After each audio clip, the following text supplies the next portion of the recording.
നമ്മുടെ സബ്സ്ക്രൈബേഴ്സ് ചോദിച്ചിട്ടുള്ള ചില സംശയങ്ങളാണ് കേട്ടോ. ചില ആളുകൾ ചെറിയ ജോലിക്കൊക്കെ പോകുന്നുണ്ട്. പക്ഷേ ജോലി സ്ഥലത്ത് ചിലപ്പോൾ അവരുടെ മാനേജർ ആവാം, ബോസ് ആവാം, അല്ലെങ്കിൽ അവിടെ ജോലി ചെയ്യുന്ന മറ്റ് കൊളീഗ്സോ ആരെങ്കിലും ആയിരിക്കാം. അവർ പറയുന്ന ഇംഗ്ലീഷ് ഇവർക്ക് മനസ്സിലാകുന്നില്ലെന്ന് പറഞ്ഞു. അപ്പോൾ ഇപ്പോൾ നമ്മൾ പഠിത്തമൊക്കെ കഴിഞ്ഞ് ജോലി ചെയ്യുന്നൊരു സ്റ്റേജിലാണ്. അപ്പോൾ നമ്മൾക്ക് ജോലിയുടെ പ്രഷറുണ്ട്, ജോലിയുടെ കാര്യങ്ങളുണ്ട്, പിന്നെ വീട്ടിലെ കാര്യങ്ങളുണ്ട്. അപ്പോൾ നമ്മുടെ ആ ഒരു ബിസി ഷെഡ്യൂളിൽ നിന്നിട്ട് നമ്മൾക്ക് എന്താ ചെയ്യണം, ഇംഗ്ലീഷ് പഠിച്ചെടുക്കണം. കാരണം എന്താ വെച്ച് കഴിഞ്ഞാൽ ഇംഗ്ലീഷിൽ അവർ പറയുന്ന കാര്യങ്ങളല്ല ചില സമയത്ത് ചിലപ്പോൾ ചീത്ത പറയുന്നതാവാം, അല്ലെങ്കിൽ നമ്മളോട് ചൂടായിട്ടോ അല്ലെങ്കിൽ എന്തെങ്കിലും കാര്യങ്ങളൊക്കെ ഒഫീഷ്യലി മീറ്റിങ്ങിലൊക്കെ പറയുന്ന സമയത്ത് നമുക്ക് മനസ്സിലാവുന്നില്ല. പിന്നെ വേറെ ചില ആളുകൾക്ക് ഉണ്ട് കേട്ടോ. വേറെ ചില ആളുകൾ പറഞ്ഞത് അവർ സ്കൂളിൽ പഠിക്കുന്ന കുട്ടികളാണ്. അപ്പോൾ അവർക്ക് ഇംഗ്ലീഷ് പഠിക്കണം എന്ന് ആഗ്രഹമുണ്ട്. അപ്പോൾ ഇന്നത്തെ വീഡിയോയിൽ നമ്മൾ പറയാൻ പോകുന്നത് ഈ രണ്ട് സെറ്റ് ഓഫ് ആളുകൾക്കും ഉപകാരപ്രദമാവുന്ന ചില കാര്യങ്ങളാണ്. അപ്പോൾ അത് നിങ്ങളുടെ റിക്വയർമെൻറ്റ് അനുസരിച്ച് നിങ്ങൾ ഇതിൽ ഏത് കാറ്റഗറിയിലാണോ വരുന്നത്, അല്ലെങ്കിൽ നിങ്ങൾക്ക് ഇതിനോട് മാച്ച് ആവുന്ന എന്താണോ എന്ന് കണക്കാക്കിയിട്ട് നിങ്ങൾക്ക് ഇംപ്ലിമെൻറ്റ് ചെയ്ത് നോക്കാം. ഒന്നാമത്തേത്, ഇപ്പോൾ ചെറിയ ജോലിക്കൊക്കെ പോകുന്നുണ്ട്. അങ്ങനെ ജോലിയുടെ ഇടയിൽ കൂടെ നമ്മൾക്ക് പഠിക്കണം. എന്നാൽ കഷ്ടപ്പെട്ട് പഠിക്കണം, എന്ത് ചെയ്യുമെന്ന് അറിയില്ല. കഷ്ടപ്പെട്ട് പഠിക്കണം എന്ന് ആഗ്രഹം ഉണ്ടെങ്കിലും അതിനുള്ള സമയവും കാര്യങ്ങളൊന്നും ഇല്ലാത്ത ഒരുപാട് ആളുകളുണ്ട്. അപ്പോൾ ഇവർക്ക് പറ്റിയിട്ടുള്ള കിടിലനൊരു മെത്തേഡാണ്. നമ്മൾ മുൻപ് ഒരു വീഡിയോ ചെയ്തിട്ടുണ്ട്, ഒരു ഉപ്പുമാങ്ങ മെത്തേഡ് എന്ന് പറഞ്ഞിട്ട്. ഉപ്പുമാങ്ങ മെത്തേഡ് ഇതിൻ്റെ വീഡിയോ കാണാത്ത ആളുകളാണെന്നുണ്ടെങ്കിൽ അവർക്ക് വേണ്ടിയിട്ട് ജസ്റ്റ് പറഞ്ഞുതരാം എന്താ സംഭവം എന്ന് വെച്ച് കഴിഞ്ഞാൽ, നിങ്ങൾ ജോലിയും കാര്യങ്ങളൊക്കെ ആയിട്ട് ഭയങ്കര തിരക്കായിരിക്കും എന്ന് എനിക്കറിയാം. അപ്പോൾ അതിൻ്റെ ഇടയിൽ ഇപ്പോൾ നമ്മൾ ഒരു ട്രഡീഷണൽ ട്രെയിനർമാർ പറയുന്നത് പോലെ നിങ്ങളൊരു അരമണിക്കൂർ പുസ്തകം വായിക്കൂ, അരമണിക്കൂർ നിങ്ങൾ ഇംഗ്ലീഷ് കാണൂ, അരമണിക്കൂർ നിങ്ങൾ സംസാരിച്ച് പഠിക്കൂ, അല്ലെങ്കിൽ എല്ലാ ദിവസവും ഒരു 10 പുതിയ വാക്കുകൾ പഠിക്കൂ. ഇങ്ങനെയൊക്കെ പറഞ്ഞു കഴിഞ്ഞാൽ പ്രാക്ടിക്കലി കേൾക്കുമ്പോൾ നല്ല സുഖം ഉണ്ടെങ്കിലും നിങ്ങൾക്ക് അതിൻ്റെ റിസൾട്ട് കിട്ടുമെന്ന് തോന്നുന്നുണ്ടെങ്കിൽ നിങ്ങളെക്കൊണ്ട് പ്രാക്ടിക്കലി അതൊന്നും ചെയ്യാൻ പറ്റൂല. കാരണം നമ്മുടെ ജീവിത സാഹചര്യങ്ങളും നമ്മുടെ ജീവിതത്തിൻ്റെ ചുറ്റുപാടൊക്കെ അനുസരിച്ച് അതിൻ്റെ ഇടയിൽ ഇതിനൊന്നും സമയം കിട്ടൂല. കാരണം ഒന്നാമത് ആരും മോട്ടിവേറ്റഡ് ഉണ്ടാവില്ല. രണ്ടാമത് സെൽഫ് മോട്ടിവേറ്റഡ് ഇത്രയും കാര്യങ്ങൾ ചെയ്യാന്ന് പറഞ്ഞു കഴിഞ്ഞാൽ പ്രാക്ടിക്കലി കുറച്ച് ബുദ്ധിമുട്ടുള്ള കാര്യമാണ്.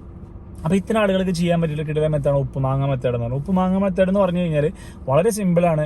എന്താ സംഭവം എന്ന് വെച്ച് കഴിഞ്ഞാൽ ബേസിക്കായിട്ടുള്ളൊരു കോൺസെപ്റ്റ് പറഞ്ഞുതരാം. നമ്മളൊരു മാങ്ങ എടുത്തിട്ട് ഉപ്പിലിട്ടിട്ട് കുറേ നാളത് ഉപ്പിൽ കിടന്നു കഴിഞ്ഞാൽ ഇടുന്ന സമയത്ത് മാങ്ങയുടെ ഉള്ളിൽ ഉപ്പൊന്നുമില്ല, ശരിയല്ലേ? എന്നാൽ മാങ്ങ ഉപ്പ് വെള്ളത്തിൽ കുറേ നാൾ കിടന്നു കഴിഞ്ഞാൽ എന്ത് സംഭവിക്കും? ഈ മാങ്ങയുടെ ഉള്ളിൽ മുഴുവൻ ഉപ്പ് ഇങ്ങനെ കയറും. അപ്പോൾ എത്രയും കാലം കിടക്കുന്നു, അല്ലെങ്കിൽ എത്രയും കൂടുതൽ ഉപ്പിൽ കിടക്കുന്നു, അത്രയും കൂടുതൽ ഉപ്പ് ഈ മാങ്ങയിലേക്ക് കയറും. ബേസിക് ആയിട്ടുള്ളൊരു കോൺസെപ്റ്റ് വരുന്നത്. അപ്പോൾ നിങ്ങൾ എന്താ ചെയ്യേണ്ടതെന്ന് വെച്ച് കഴിഞ്ഞാൽ, നിങ്ങൾ ഇതുപോലെ നിങ്ങളുടെ ബ്രെയിനിനെ കൊണ്ടുപോയിട്ട് ഉപ്പിലിടാന്ന് ഉദ്ദേശിച്ച് കഴിഞ്ഞാൽ നമ്മൾ തമാശയ്ക്ക് കളിയാക്കിയിട്ടൊക്കെ പറയാറുണ്ട്, കൊണ്ടുപോയി ഉപ്പിലിടണമെന്ന് എൻ്റെ ബ്രെയിനിനൊക്കെ അല്ലേ.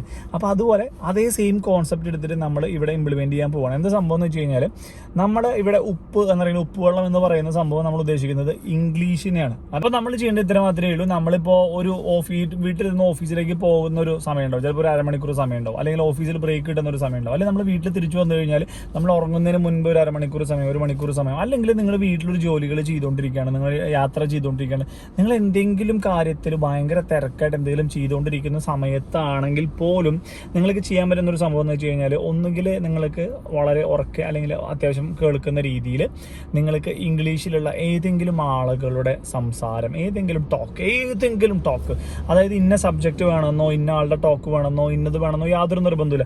ഇപ്പോൾ ഉദാഹരണത്തിന് നിങ്ങൾ കേൾക്കുന്ന ഇംഗ്ലീഷ് നിങ്ങളുടെ മാനേജർ പറയുന്നതാണോ, അല്ലെങ്കിൽ നിങ്ങൾ ഇന്ത്യക്കാരുടെ ഇംഗ്ലീഷാണ് കേൾക്കുന്നതെന്നുണ്ടെങ്കിൽ നിങ്ങൾ എന്ത് ചെയ്യണം? നിങ്ങൾ ഇന്ത്യക്കാരുടെ ഇംഗ്ലീഷ് ടോക്കുകൾ തന്നെ കേൾക്കണം. നേരെ മറിച്ച് വിദേശ രാജ്യങ്ങളിലൊക്കെ ജോലി ചെയ്യുന്ന ആളുകളാണെന്നുണ്ടെങ്കിൽ സായിപ്പന്മാരാണ് നിങ്ങളുടെ മാനേജർ, അല്ലെങ്കിൽ നിങ്ങളുടെ ബോസ് സായിപ്പാണ്. അവർ നിങ്ങളോട് അവരുടെ ഒരു ആക്സെന്റിലാണ് സംസാരിക്കുന്നത്. അവർ പറയുന്നത് നിങ്ങൾക്കൊന്നും മനസ്സിലാവുന്നില്ല എന്നുണ്ടെങ്കിൽ നിങ്ങൾ കേൾക്കേണ്ടത് സായിപ്പന്മാരുടെ ടോക്കാണ്. അതായത് ഏത് വിഷയത്തിനെ പറ്റിയിട്ടായാലും നിങ്ങൾക്ക് ഇൻട്രസ്റ്റിംഗ് ഉള്ള വിഷയമാണെന്ന് നിങ്ങൾക്ക് കേൾക്കാൻ താല്പര്യമുണ്ട്. പക്ഷേ ഇവിടെ ഞാൻ ഇന്ന വിഷയം എന്ന് പറയാത്തതിൻ്റെ കാരണം എന്താ വെച്ച് കഴിഞ്ഞാൽ, നിങ്ങളിവിടെ ആക്റ്റീവായിട്ട് അല്ലെങ്കിൽ നിങ്ങളിവിടെ ശ്രദ്ധിച്ചിട്ട് ആ ഒരു ടോക്ക് കേട്ടിരിക്കുന്നില്ല. നിങ്ങൾ എന്ത് ചെയ്യുന്നു? നിങ്ങളുടെ ഡേ ടു ഡേ വീട്ടിൽ വന്നു കഴിഞ്ഞാൽ വീട്ടിലെ പണികൾ, കുട്ടികളുടെ കാര്യങ്ങൾ, അല്ലെങ്കിൽ ഹസ്ബൻഡിൻ്റെ കാര്യങ്ങൾ, വൈഫിൻ്റെ കാര്യങ്ങൾ, മക്കളുടെ കാര്യങ്ങൾ, അല്ലെങ്കിൽ ബന്ധുക്കളുടെ കാര്യങ്ങൾ, നിങ്ങൾ ചെയ്യുന്ന ആക്ടിവിറ്റീസ് മുഴുവൻ നിങ്ങൾ അതേപോലെ കണ്ടിന്യൂ ചെയ്തുകൊണ്ടിരിക്കുകയാണ്. നിങ്ങളുടെ കാര്യങ്ങൾക്കൊന്നും തടസ്സം വരുത്തുന്നില്ല. അതേസമയം നിങ്ങളുടെ ബാക്ക്ഗ്രൗണ്ടിൽ ഇപ്പോൾ നമ്മളൊരു ബാക്ക്ഗ്രൗണ്ട് മ്യൂസിക് ഇടുന്നത് പോലെ നിങ്ങളുടെ ബ്രെയിനിൻ്റെ ബാക്ക്ഗ്രൗണ്ടിൽ ഇംഗ്ലീഷ് എന്ന് പറയുന്ന ആ സംഭവം ഇങ്ങനെ ഓട്ടോമാറ്റിക്കായിട്ട് ഇങ്ങനെ പ്ലേ ചെയ്തുകൊണ്ടിരിക്കണം. അതായത് നിങ്ങൾ എപ്പോഴും ഒരു ഹെഡ്സെറ്റ് വെച്ചിട്ടോ അല്ലെങ്കിൽ മൊബൈലിൽ വെച്ചിട്ടോ നിങ്ങൾ ഏതെങ്കിലും ആളുകൾ ഇംഗ്ലീഷിൽ എന്തിനെ പറ്റിയിട്ടെങ്കിലും സംസാരിക്കുന്ന കാര്യങ്ങൾ, ന്യൂസ് ആവാം, അല്ലെങ്കിൽ മ്യൂസിക് ആവാം, അല്ലെങ്കിൽ എന്തും ഇംഗ്ലീഷിൽ സംസാരിക്കുന്ന കാര്യങ്ങളായാലും നിങ്ങൾ എങ്ങനെ കേട്ടുകൊണ്ടിരിക്കാം. നിങ്ങളതിൽ 1% പോലും ചിലപ്പോൾ ശ്രദ്ധിക്കുന്നുണ്ടാവില്ല. പക്ഷേ ഇതിൻ്റെ ഒരു ഇൻഫ്ലുവൻസ് എന്താണെന്ന് വെച്ച് കഴിഞ്ഞാൽ, നിങ്ങളുടെ ബ്രെയിന് ഒരു ബാക്ക്ഗ്രൗണ്ടിൽ ഇത് എപ്പോഴും ഇംഗ്ലീഷ് ഇങ്ങനെ കേട്ട് അത് പ്രോസസ്സ് ചെയ്യാൻ അതുമായിട്ട് ഒരു സിങ്ക് ആവും. അതായത് നിങ്ങൾ നാളെ ഒരാൾ പെട്ടെന്ന് നിങ്ങളോട് വന്നിട്ട് ഇംഗ്ലീഷിൽ കുറേ ചീത്ത പറയുമ്പോൾ ഇത് പുതിയൊരു ഭാഷയാണെന്നോ എനിക്ക് കേട്ട പരിചയമില്ലാത്ത സംഭവമാണെന്നോ അല്ലെങ്കിൽ എനിക്ക് കേട്ടാൽ മനസ്സിലാവാത്ത കാര്യമാണെന്നോ നമ്മുടെ ബ്രെയിനിന് പെട്ടെന്ന് തോന്നില്ല. പെട്ടെന്ന് ഇത് സ്ഥിരം കേൾക്കുന്ന ഒരു സംഭവമല്ലേ, നമ്മുടെ ഹെഡ്ഫോൺ വെച്ച് കേൾക്കുന്നു, ഇപ്പം നേരിട്ട് വേറൊരാളുടെ നിന്ന് കേട്ടുന്നു മാത്രമേ ഉള്ളൂ. പക്ഷെ ഞാൻ സ്ഥിരം കേൾക്കുന്ന ഒരു ഭാഷ തന്നെയാണ്, അപ്പോൾ അതുകൊണ്ട് ഇതെനിക്ക് പ്രോസസ്സ് ചെയ്യാൻ സാധിക്കുമെന്ന് ബ്രെയിനിന് തോന്നുകയും അപ്പോൾ അങ്ങനെ നിങ്ങളുടെ ബ്രെയിനിൽ കുറേ വാക്കുകൾ നിങ്ങൾ അറിയാതെ തന്നെ കയറിയിട്ടുണ്ടാവും, കുറേ സെൻറ്റൻസുകൾ, കുറേ ഫ്രേസുകൾ, അല്ലെങ്കിൽ നിങ്ങൾക്ക് ഉപയോഗിക്കാൻ പറ്റുന്ന ഡേ ടു ഡേ ലൈഫിൽ ഉപയോഗിക്കാൻ പറ്റുന്ന കുറേ കാര്യങ്ങൾ ഓട്ടോമാറ്റിക്കായിട്ട് കയറിയിട്ടുണ്ടാവും. ഇത് 1-2 ദിവസം കൊണ്ടോ അല്ലെങ്കിൽ ഒരാഴ്ച കൊണ്ടോ 2 ആഴ്ച കൊണ്ടോ സംഭവിക്കുന്ന കാര്യമില്ല കേട്ടോ. നിങ്ങളിത് കൺസിസ്റ്റൻ്റ് ആയിട്ട് നിങ്ങൾ എത്രയും നാൾ കേൾക്കാൻ സാധിക്കുന്നു അത്രയും നാൾ കേട്ട് കഴിഞ്ഞാൽ ഇതിങ്ങനെ കുറേശ്ശെ ഇങ്ങനെ കയറിക്കൊണ്ടിരിക്കും. നമ്മളിങ്ങനെ മാങ്ങ ഉപ്പിൽ എത്ര ദിവസം കെടുക്കുന്ന അത്ര ദിവസം ഉപ്പ് കയറുന്നു പറഞ്ഞ പോലെ അതിങ്ങനെ കയറിക്കൊണ്ടേയിരിക്കും. അപ്പോൾ നിങ്ങൾ അങ്ങനെ കയറിക്കോട്ടെ. ഈ ഒരു മെത്തേഡാണ് ജോലിക്കൊക്കെ പോയിട്ട് പ്രത്യേകിച്ച് പഠിക്കാനൊന്നും സമയമില്ലാത്ത ആളുകൾക്ക് എനിക്ക് പറയാനുള്ളൊരു ടിപ്പ് കേട്ടോ. ഇനി രണ്ടാമത്തെ ഒരു കേസ്, ചില ആളുകൾക്ക് ഉണ്ട് പഠിക്കുന്ന ഒരു സാഹചര്യമാണ് സമയത്ത് അവരാലോചിക്കുന്ന ഒരു കാര്യമാണ്, ചേട്ടാ ഗ്രാമർ പഠിച്ചു തുടങ്ങി എങ്ങനെ ഉണ്ടെന്ന്. ഇതിൽ ഗ്രാമർ പഠിച്ചിട്ട് ഇംഗ്ലീഷ് സംസാരിക്കുന്നതിനോട് എനിക്ക് യാതൊരു വിരോധമില്ല കേട്ടോ. പക്ഷേ ഞാൻ പ്രാക്ടീസ് ചെയ്ത അല്ലെങ്കിൽ ഞാൻ പഠിച്ചൊരു സംഭവം എന്ന് പറഞ്ഞു കഴിഞ്ഞാൽ ബേസിക്കലി ഞാൻ ഗ്രാമറൊന്നും പഠിച്ചിട്ടില്ല. അപ്പോൾ നമ്മൾ സ്കൂളിലൊക്കെ 10ാം ക്ലാസ് വരെ നമുക്ക് ഇംഗ്ലീഷിൽ ഗ്രാമറിൻ്റെ ഒരു സെഷൻ ഉള്ളൂ, ഇംഗ്ലീഷ് 1ഉം 2 എന്നൊക്കെ പറഞ്ഞിട്ട്. അപ്പോൾ